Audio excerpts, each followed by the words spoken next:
Hey guys, this is the Anode Heel Effect with Jackie, Danny, and Maddie.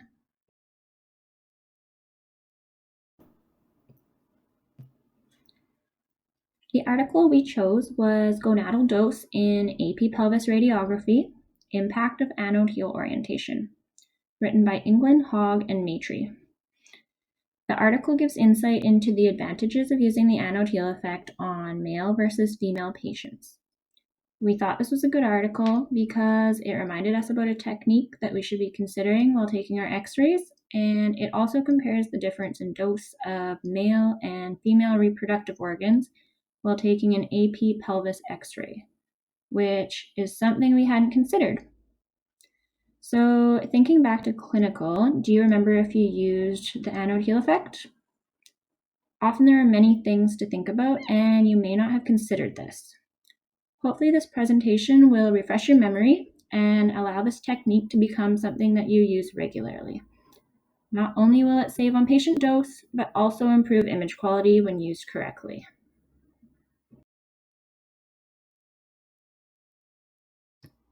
To refresh, the anode heel effect refers to the lower field intensity towards the anode in comparison to the cathode due to lower X-ray emission from the target material at angles perpendicular to the electron beam.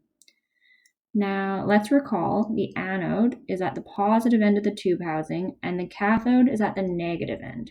It's important to remember the beam is of lower intensity at the anode side and higher intensity at the cathode side.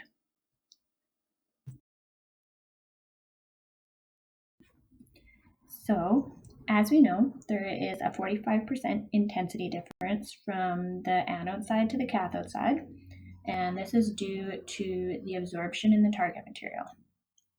The anode heel effect can be used to our advantage for imaging non-uniform parts, such as the femur or the spine, and to improve image quality, we have been taught to put the thicker body part under the cathode side of the X-ray tube.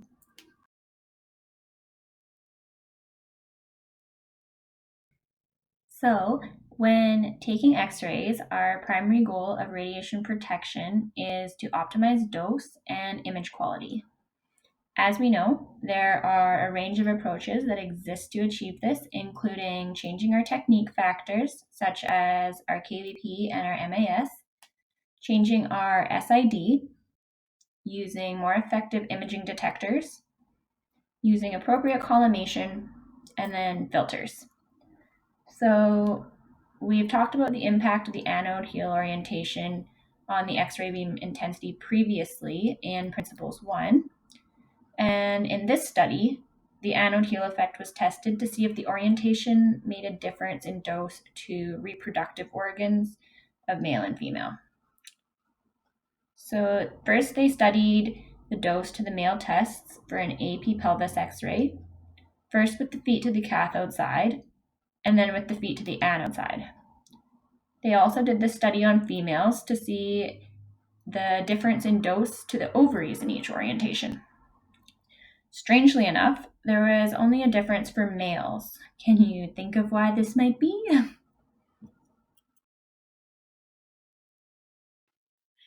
For the study, a phantom was positioned for an AP pelvis. Two thermolucent dosimeters, abbreviated as TLD chips, were placed into each testicle and two into each ovary with predefined phantom holes. A Harshaw 3500 TLD reader was used to read the exposed TLD chips. These were used as radiation dosimeters that measured the ionizing radiation exposure. Three factors were used: KVP, MAS, and SID, and 4 levels of each of the KVPs were used: 70, 75, 80, and 85. The MAS used was 18, 22, 27, and 32, and the SID used was 105 centimeters, 110 centimeters, 115 centimeters, and 120 centimeters. A total of 64 exposures were repeated for each of the two phantom orientations: feet towards the anode and feet towards the cathode. For each set of the acquisition factors, 3 exposures were made, and an average taken from those three. The total filtration used was 3 millimeters of aluminum, zero point 0.5 inherent, and 2.5 millimeters aluminum. The collimation was 35 centimeters by 43 centimeters and constant for all images. All X-ray tube quality control results fell within the manufacturer tolerances.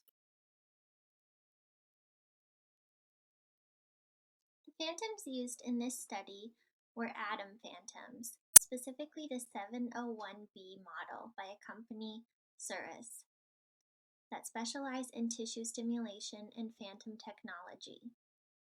These are full anthropomorphic cross-sectional dosimetry phantoms designed to investigate organ dose and whole body effective dose. The phantoms range in sizes as well as male and female designs. These dosimetry phantoms provide 21 specifically located inner organs. They consist of 39 pre-drilled holes, of which 4 are used in representation of the ovaries and testes for dose measurements.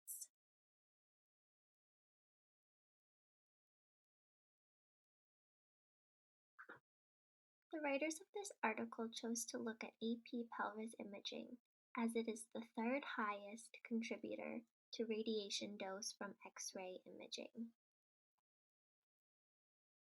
The reproductive organ cells are immature, which makes them more sensitive to radiation. Radiation doses as low as 100 milligrays can affect the cells.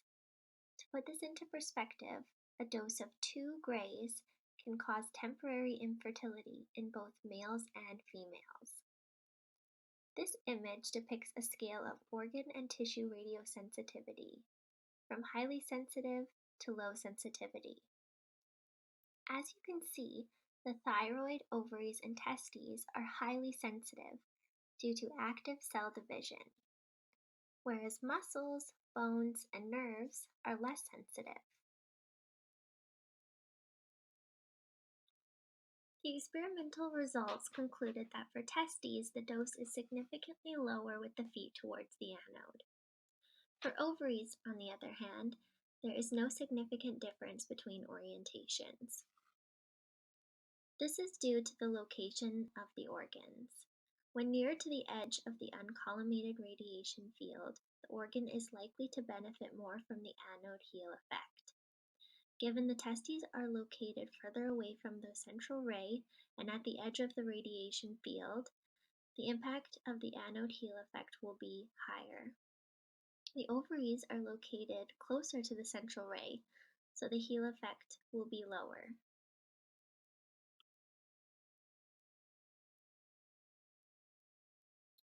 Let's consider the anode heel effect when manipulating our SID. As technologists, we have experience imaging at different SIDs for certain parts. Patient size can also be a consideration in increasing SID. The results of this study found that radiation dose decreases as SID is increased, in accordance with the inverse square law. Dose reduction at each SID consideration ranged from 27 to 36%. When imaging male patients with feet towards the anode and at an SID of 105 centimeters, dose was found to be much higher at 1.4 milligrays, whereas at 120 centimeters, there was a significant decrease in dose at 0.9 milligrays.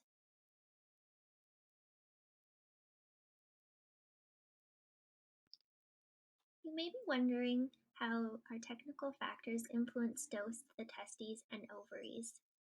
This article discusses how ovaries are more significantly affected by KVP. This is related to their depth within the abdomen. Testes are more significantly affected by MAS, which is related to their easily exposed location. As you can see here, when KVP is increased or MAS is increased, the dose to the ovaries and testes also increases. when you increase your SID, the dose to the ovaries and testes is decreased.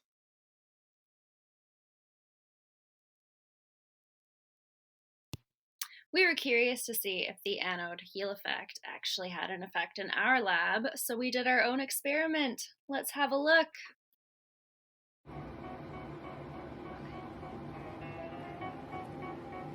All right, class, welcome back to the lab. We are gonna do an experiment for you today to prove our data. We have the anode side over here, marked with the A. I want you guys to remember that the anode side has the tungsten that absorbs the radiation on this side, so there's less radiation coming this way. We'll move on over to our cathode side. Over here, marked with the C. Remember that the cathode does not have the spinning tungsten wheel, so the radiation is coming more this way. All right, we did a little experiment today with my handy dandy ray safe to prove our data. We stuck the ray safe underneath here, close to our collimation line to check the cathode, and we got 32 micrograys. We then moved it over here to check our anode side. And we got 10 micrograys. So that does prove our study to be true. Look at that. We have our handy dandy male pelvis here. Extra special. We also have our C-section female pelvis over here. So what we want you to take away from this is anode to the heel for your pelvic exams. Anode heel effect. All right, that's all I got. All right, welcome back. So we have the lovely Danny here to show you what is happening.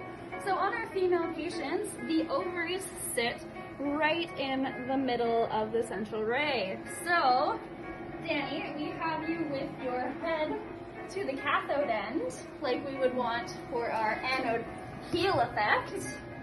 Danny, can you do a little spin for me?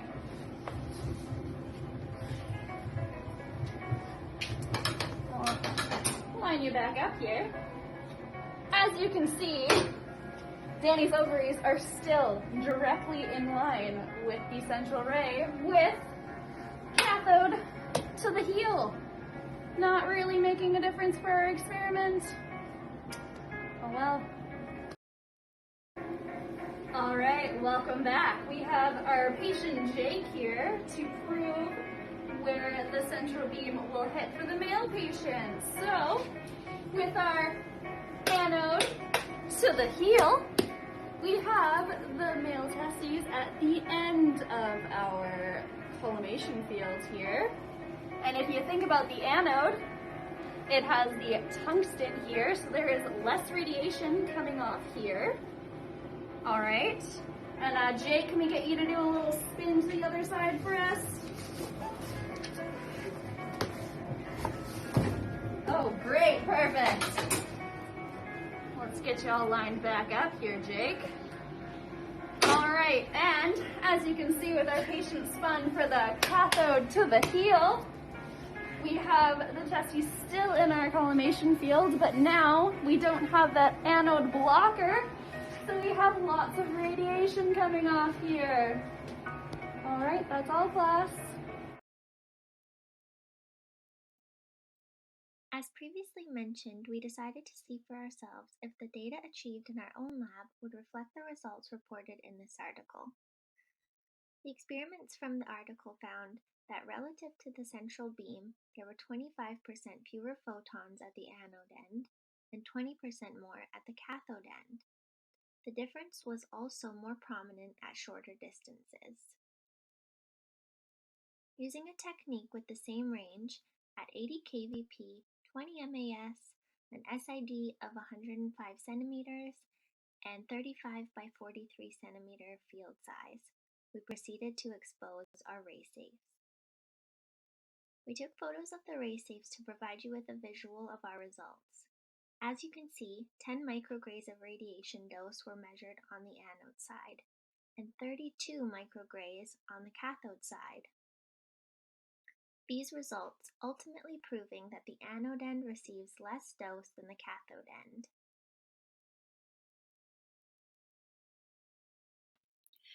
What did you learn?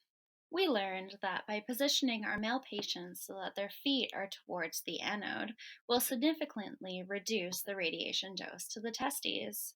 Though sometimes it is hard to use this technique because of limitations such as small rooms and stretchers taking up space, it is something we should keep in mind as we progress in our careers. Not only does it save patient dose, but it also improves image quality. Next time you have a young male patient, will you orientate them this way? Here is our references we used for our seminar. Our main resource was the article written by England, Hogue, and Metri, supplemented with our good friend Bouchon. We hope you enjoyed our project and that you remember to use the anode heel effect to your advantage from now on for less gonadal dose and better image quality. Happy X-raying, friends!